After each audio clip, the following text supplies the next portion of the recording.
Hello everyone, it's Ben from Game Hunters RS. It's been a little too long since either Josh or I have posted a video, so I figured it's about time. Welcome to I forget what number of Game Pickups video this is. Let's get started. Let's start with, in the last 2 weeks I've bought two games brand new. Not new releases, just games that I bought new in store. They're not used. First up is Kirby's 20th anniversary, the big Dream Collection thing, special edition. It's the one that has all the classic Kirby games, 6 on here in total, as well as a bunch of new challenge stages. There's a soundtrack CD in here with a bunch of Kirby soundtracks and a few new versions of some of the older songs. There's a collectible book in here. This one's kind of notable for me because Kirby's Dream Land, the original for the Game Boy, is actually the first Nintendo game I ever owned. It was the original Game Boy and that game were given to me for Christmas when I was 6. I still have the original Game Boy. It still works, but I traded off the game and I haven't played it in a long time. I haven't found it anywhere in a while, so I kind of cracked. I didn't want to wait any longer, so I just picked this up brand new. And the memories. And it was also a lot easier than I remember. I remember having trouble with it as a kid. First game, though. And the other new game I bought was Lego City Undercover. I actually used a coupon to get a few dollars off at Microplay, but this game is awesome. Gameplay wise, it's halfway between all the other Lego games and Grand Theft Auto. Yeah, it's a family friendly Grand Theft Auto. But in terms of story, it's basically a giant love letter to buddy cop movies. There are a lot of good, clever references and stuff. There's actual jokes behind them. I don't like references just for the sake of it, but the writing's good. So the characters are interesting. There's the one guy who says, "I know everything about compoopers," or compupers, or it was something like that. So much fun. So that's it for all the new games I've bought. You know, about a week ago, I went to a couple game stores. I first went to the Game Exchange, and I bought 4 games there. There was two PlayStation 1 games. Ooh, cover almost slipped out of the case there. Medal of Honor Underground. You basically play as a French Resistance member. It feels like a old Medal of Honor game. It hasn't aged well, but in some ways it's better than the new ones, just because you could tell they actually put heart into it.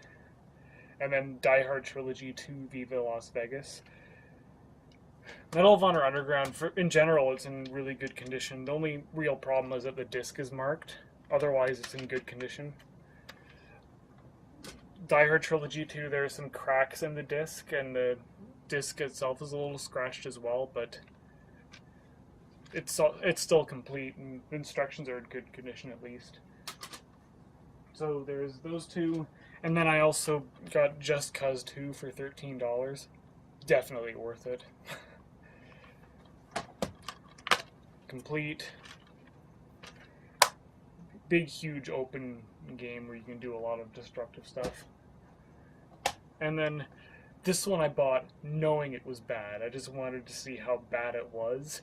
And it's actually more expensive everywhere else I've seen it, including Microplay, surprisingly enough. Usually Microplay's cheaper than, at least a little bit cheaper than Game Exchange around here, but Sonic Freerider is also $13. It's so bad. It's almost unplayably bad. It's complete, although there's the Rogers sticker on the disc that can be taken off if I care enough. And then that same day I also went to Microplay, as I said before. They had, again, they had one of the better types of sales. Buy 2 used, get 1 free. So I bought 6 games. The first 2 I bought Legend of Zelda Skyward Sword for $35, which is actually a little bit cheaper than everywhere else, but with the Zelda games, you're not going to get them cheap unless you get them in something like a Goodwill store, and even then, most people know that Nintendo games are worth more than just to trade them into a Goodwill store. This version is actually complete with a soundtrack, and yes, here's the soundtrack right here. It's complete with everything, including all the inserts, even the survey stuff and advertisements, and a list for the soundtrack. So all the inserts are included, and then the other game in this first batch, also $35, Forza 4, the collector's edition. Everything's included. Everything's in pretty much perfect condition, other than a slight wear tear on some of the corners, but it's almost impossible to prevent that. And considering this is a used copy, that's much better than usual. It's complete with this book thing, the metal case, the bonus content disc, which thankfully you don't need an online code for. I'm not a huge fan of Forza, but you know, it's fun every now and then. And then the free game I got from those, Aliens Colonial Marines. I didn't want to pay a cent for this, so this sale was perfect. It's complete. Even 5 minutes into this game, you could tell everything is completely scripted. So bad. And then the other 3 games I picked up, Deus Ex Human Revolution, which I thought was okay so far. $13. Complete. Ooh. And still in perfect condition. Close one. And then Dead Island. That one's actually in rough condition. There's a tear right on the label here. There's all sorts of marks on the plastic part of the cover. It's complete though. It's not like this game's ever going to be worth much anyway. I tried it a little bit. I didn't really like it that much. Then again, I'm usually not that huge into zombies. I'm more of a vampire werewolf person, and it's a shame there aren't very many good games for either of those. And the free game I got out of that, sorry, the Dead Island was the free game out of that. The other game I bought there was Final Fantasy X2 for $12. Unfortunately, no instructions, but otherwise it's in very good condition. It's the one that has the Canadian Francis box on it. French. I don't know how to pronounce French in French. And then just today I went to Game Exchange just because I was in the area and I felt like doing something in between looking for work shoes because I need new work shoes badly. So I bought 4 games there today. The first one was a really good purchase for $13, Toy Story 3. When I get these games, I usually play them for about 10 minutes just to make sure they work and see what kind of game it is, and prioritize when I want to play it later. But I played this for about 2 hours straight. It's actually really addictive. It really is the ultimate sandbox game. You can put buildings anywhere you want, customize them. Yeah, in Toy Box mode, you have freedom to do pretty much anything. It's kind of awesome, and the gameplay is actually fairly solid. It's complete with the poster even. Everything's in perfect condition, so that was definitely worth it. And then the other PlayStation 3 game I got was Golden Axe Beast Rider. Now, I don't actually know much about the Golden Axe series. In fact, I didn't know anything before I researched it after bringing this home. It's a beat-em-up series for the classic Sega systems, I think. Several of them are on Sega Genesis.